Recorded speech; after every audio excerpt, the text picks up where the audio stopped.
Hello, mga katoto at mga inday. Nang mag-road trip ako papunta sa San Lorenzo, Guimaras Island, hindi ko alam na ang adventure na ito ay magiging simula ng isang kwento ng pagmamahal. Kasama ko ang aking imaginary friend, na matagal ko nang ka-chat, ngunit hindi pa namin nakikita ang isa't isa ng personal.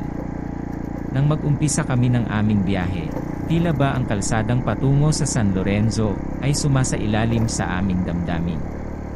Sa gitna ng aming pagmumuni-muni, habang umaandar ang aming motorsiklo, bigla naming napag-usapan ang mga kaganapan sa aming buhay. Sa kanyang mga mata, makikita ang kalungkutan na bumabalot sa kanyang puso. Tinanong ko siya kung bakit ka malungkot, tanong ko sa kanya. Sinagot niya ako sa isang simpleng ngiti, kasi hindi ko alam kung paano ko sasabihin ang aking totoong nararamdaman. Nakaramdam ako ng kakaibang koneksyon sa mga salitang iyon, sapagkat nararamdaman ko rin ang katulad ng nararamdaman niya. Alam mo imaginary friend, sabi ko sa kanya, parang ang mga daan dito sa Guimaras ay katulad ng pag-ibig. Minsan, maliligaw ka, madadapa, at maguguluhan. Pero sa huli, kung tama ang direksyon at may lakas ka ng loob na tahakin ito, maaaring makarating ka sa iyong paroroonan. Tahimik kaming nagpatuloy sa aming biyahe, ngunit ang mga salitang iyon ay nag-iiwan ng bakas sa aming mga puso. Habang kami ay dumadaan sa mga makukulay na puno ng mga mangga at naglalakbay sa mga makulay na bukirin, naging malinaw sa amin na ang pag-ibig ay hindi palaging madali, ngunit ang pagtahak sa landas nito ay nagbibigay ng kahulugan sa ating buhay. Tulad ng pagmamaneho ko sa winding road ng Guimaras na ito, parang katulad ng buhay ko na aking tinatahak, minsan paikot-ikot, pero darating din tayo sa pupuntahan. Ang init ng araw ay gaya ng init ng puso ko nang iniwan mo ako. Pero tulad ng paglubog ng araw sa horizon, darating din ang gabi ng kaligayahan. Sa bawat kurba ng kalsada, naalala ko ang mga pagkukulang natin sa isa't isa. Pero hindi ba't mas maganda ang buhay pag may konting suspense, tulad ng pagtawid sa mga malamlam na mga ilog? Ang hangin sa mukha ko ay parang yakap mo noong mga panahon na masaya pa tayo, pero ngayon, iba na ang direksyon ng hangin, at iba na rin tayo. Ang motor ko ay parang buhay, minsan mabilis, minsan mabagal, tulad ng relasyon natin na puno ng ups and down. At on and off lagi akong nagmumotor mag-isa, at sa bawat kilometro, lalo akong napapalayo sa sakit ng pag-iwan mo. At sa huli, mararating ko ang destinasyon ng mag-isa. Ang Guimaras ay isang magandang lugar, pero parang puso ko, mas maganda kapag may kasama. Sana isang araw, makakasama kita ulit. Kahit gaano ka-curve at challenges ang dadaanan ko, handa akong magpatuloy. Kasi sa huli alam kong mas nakakabuti ito para sa akin. Dahil ang pagmumotor ay parang pag-ibig. Kailangan mo itong harapin ng may tapang, at kailangan mong maniwala na may mas magandang layunin sa pinakadulo. Habang dumaraan ako sa mga probinsya, at mayayabong na mga halamanan, at malalaking mga puno, naalala ko ang mga alaala natin. Sana balang araw, makakalimutan kita nang hindi nasasaktan. Sa aking pagpapatuloy ang init ng araw ay tila sumasalubong sa aking katawan, ngunit sa gitna ng init natagpuan ko ang aking sarili na kumakapit sa manibela ng aking motor. Hindi ko alam kung bakit, pero habang binabaybay ko ang kalsadang bitin sa lawak, bigla kong naaalala ang dating pagmamahalan natin. Parang ang mga kurbadang ito ay nagpapakita ng ating paulit-ulit na pag-ikot sa buhay. Minsan tayo ay mabilis, minsan ay mabagal, at madalas ay sa mga kagustuhan natin tayo sumusunod. Hindi maiiwasan na isipin ko ang mga pagkukulang ko noon. Parang ang kalsadang ito na puno ng paliko-liko na paligoy-ligoy pa. Gaya ng aking isipan noon. Paumanhin at pasensya na kung minsan ay nagdulot ako ng sakit sa puso mo na parang pag-angkas mo sa aking motor na puno ng bumps at humps. Ngunit sa kabila ng lahat ng iyon, narito ako ngayon, nagmamaneho mag-isa patungo sa isang lugar na sa akin ay nagpapahiwatig ng pag-asa at bagong simula. Parang pag-ibig, kahit ilang beses tayo nadarapa, sa gitna ng buhay, may pagkakataon tayong nadarapa, may mga pangarap tayo at mga hiling na hindi natutupad at naglalaho. Ngunit sa pag-ikot ng oras, tayo'y babangon ulit at maghanap ng mga maliwanag na bituin sa dilim ng gabi. At habang ako'y patuloy na nagmumotor sa direksyong ito, naisip ko na ang mga pag-ikot at kurbada ng buhay ay parte ng pakikipagsapalaran. Hindi ito palaging diretso at madali, ngunit sa bawat takbo, natuto tayo at lumalakas parang isang pagmamahalan, patuloy na nag-i-evolve, at nagiging mas matibay sa bawat pagsubok na ating hinarap. At ngayon sa aking pagpapatuloy habang binabaybay ko ang kalsadang ito, nais kong magbahagi ng maikling kwento tungkol sa iba ko pang mga experience sa paglalakbay. Nangyari ito sa isang matraffic na siyudad ng Iloilo City. Nag-road trip ako mag-isa. Ang layunin ko ay hanapin ang kahulugan ng buhay sa gitna ng malalayong kalsada at mga napakagandang tanawin. Sa pabalik-balik na takbo ng mga makina, naisip ko na parang buhay nga ito. Puno ng ups and downs, twist and turn. Noong araw din yon, binabaybay ko ang mga winding road, biglang may lumitaw na malupit na traffic jam. Sobrang tagal ko naghintay na akala ko kinabukasan na bago ko marating ang susunod na kanto. Sa kalagitnaan ng init at pagod, napagtanto ko na minsan sa buhay, kailangan mo ring hintayin ang tamang pagkakataon. Ika nga, patience is a virtue, pero sa sobrang traffic, hindi na virtue dahil Biyernes na. Tuloy ang paglalakbay, at nakaramdam ako ng gutom na padpad ako sa isang maliit na kainan sa taibing kalsada. Nag-order ako ng isang road trip special, na hindi ko alam kung ano ang laman. Pagdating ng pagkain, nagulat ako dahil isang malupit na sandwich na halos kasing laki ng motorbike ko ang inabot sa akin. Parang buhay nga naman, minsan nagugulat ka sa mga challenges na bigla na lang darating na hindi mo inaasahan, at kailangan mong ubusin ang lakas mo para harapin ang mga ito. Pagkatapos ng masarap na kainan, nagpatuloy ako sa paglalakbay. Kasabay ko sa kalsada ang isang malaking truck na puno ng mga manok na nagmumura at parang nagmamadali patungo sa paroroonan. Naisip ko, ganito rin ba tayo sa buhay? Parang mga manok na laging nagmamadali, pero ang ending, kinabukasan ay adobo na. Ngunit habang pinapanood ko ang mga manok, napagtanto ko na baka kailangan nating maging matapang at magmadali pa minsan-minsan para ma-achieve ang mga pangarap natin sa buhay. Sa paghataw ng gasolina sa ating mga makina, at paghatak sa mga kurbada ng kalsada, napagtanto ko na ang kahulugan ng road trip ay hindi lamang tungkol sa destinasyon, kundi pati na rin sa mga kwento, karanasan, at mga tao na makakasama mo sa mga paglalakbay. Kaya't anuman ang mga pag-ikot at pagliko ng buhay, tayo ay mag-road trip, dahil bawat saglit ay may kwento, at ang bawat kwento ay may kahulugan. Nandito ako ngayon sa maliit at magandang bayan sa pulo ng Guimaras na tinatawag na San Lorenzo. Ito ay isang bayan na merong kapayapaan at kasaganaan. Ang mga mamamayan ng San Lorenzo ay masasabing mapagmahal sa kalikasan at nagnanais ng isang malinis at malusog na kapaligiran. Sa kanilang pagsisikap na mabawasan ang paggamit ng tradisyonal na mapanganib na enerhiya, nangyari ang isang kamangha-manghang pangyayari sa bayan ng San Lorenzo. Isang grupo ng mga tagapagtayo ng wind turbine ang dumating sa bayan, na naglalayag bumuo ng isang malakas at malinis na mapakukunan ng enerhiya gamit ang hangin. Ang pangkat ng mga tagagtayo ng wind turbine ito ay isang magiting at matapat na tao mula sa San Lorenzo. Ipinakita niya sa kanyang mga kababayan na ang paggamit ng wind turbine ay hindi lamang makakatulong sa pangangalaga ng kalikasan, ngunit magdudulot din ng mga opportunities sa kanilang komunidad. Nang matapos ang pagtatayo ng wind turbine, nagkaroon ng pagbabago sa San Lorenzo. Ang enerhiyang nabuo ng wind turbine ay nagdulot ng sapat na kuryente upang magamit sa mga bahay, paaralan, at iba pang mga pampublikong lugar. Ang mga mamamayan ay natuwa at nararamdaman ang benepisyo ng malinis at abot-kayang enerhiya. Sa kabila ng pagbabago, nanatili ang mga tradisyon at kultura ng mga taga San Lorenzo.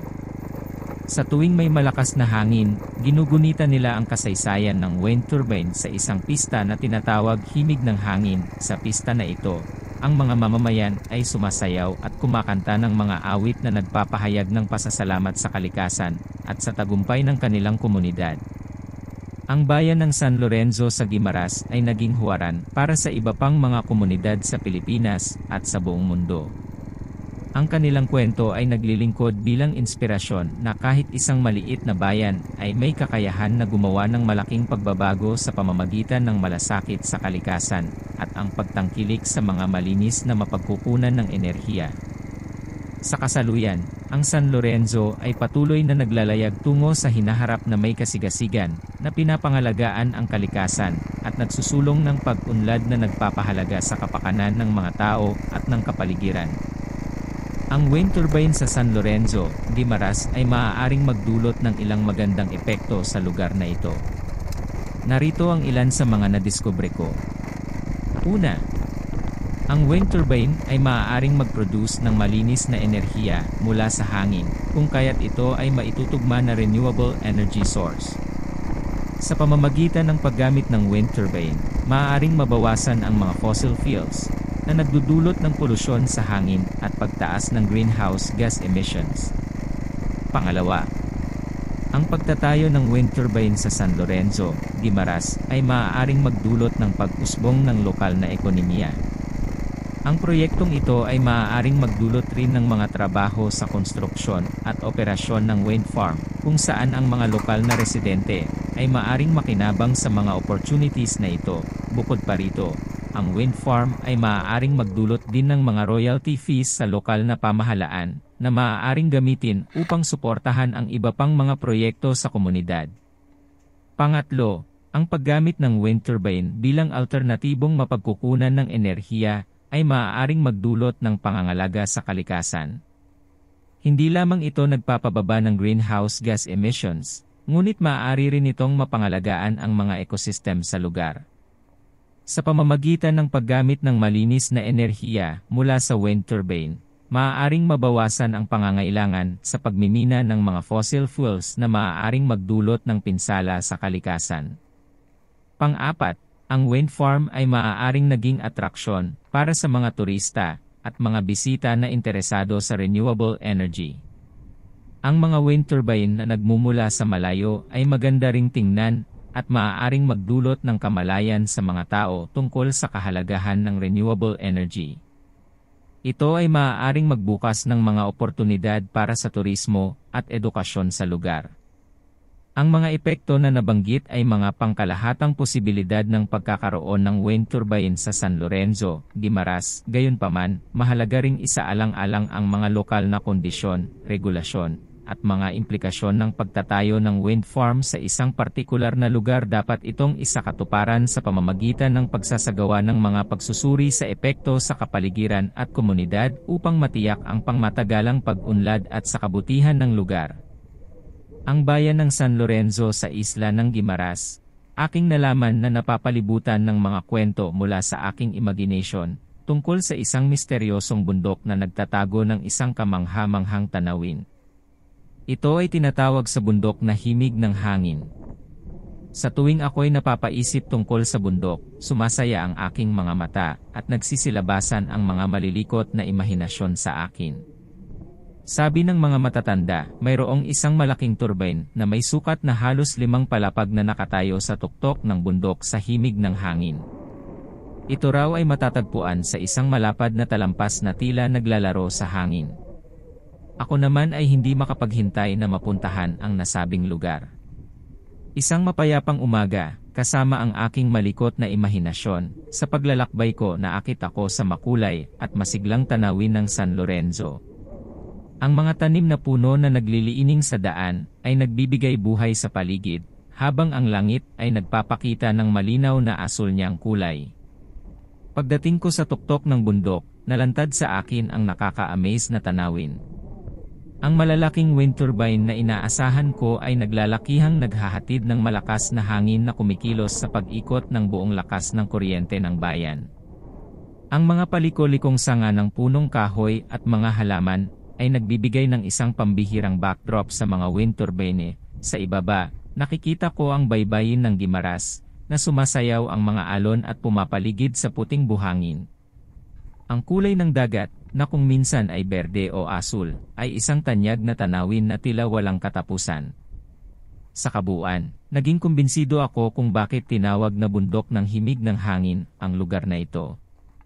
Ang wind turbine ay parang naghahangad sa himpapawid, nagbibigay ng enerhiya, at nagbibigay ng kahanga-hangang tanawin, kundi nagpapaalala rin sa mga tao ng kahalagahan ng likas na yaman at pagkakaisa. Mula noon, ang bundok ng himig ng hangin ay naging sentro ng turismo sa San Lorenzo. Maraming mga bisita ang nagpupunta upang makakita ng kahanga-hangang tanawin at malaman ang kwento ng pag-unlad ng bayan. Bilang ako, isang tagatanghal ng kwento at turista sa kanilang sariling bayan, ay ipinagmamalaki ang tagumpay ng kanilang komunidad sa paggamit ng malinis at likas na yaman. Sa tuwing tumitindig ako sa tuktok ng bundok ng himig ng hangin, ipinapangako ko sa aking sarili sa itataguyod ko ang kalikasan at ang kagandahan ng kanilang lugar. Hindi lamang ito simpleng tourist spot, ngunit isang simbolo ng kanilang pag-asenso at pangnaglaga sa kalikasan.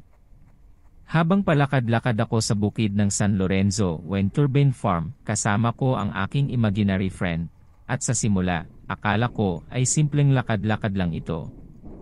Ngunit hindi namin inaasahan na ang pag-akyat sa burol patungo sa mga wind turbine ay magiging mas makahulugan kaysa sa iniisip ko.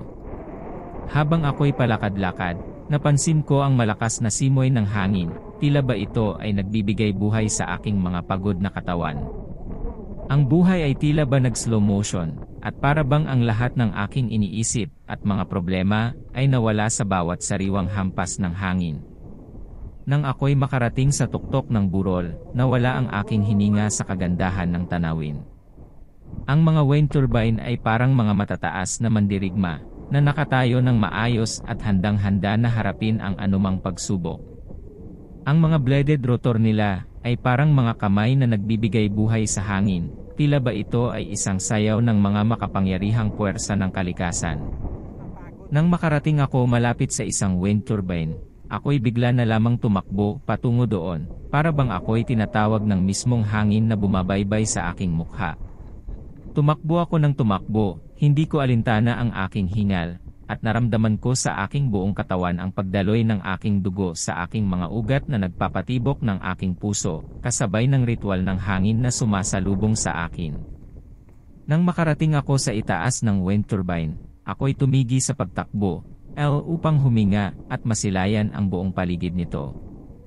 Sa ilalim ng wind turbine, aking napagtanto na kahit gaano tayo kalakas, may mga oras na kailangan nating huminto at magpahinga, at doon natin masisislayan ang tunay na kagandahan ng buhay.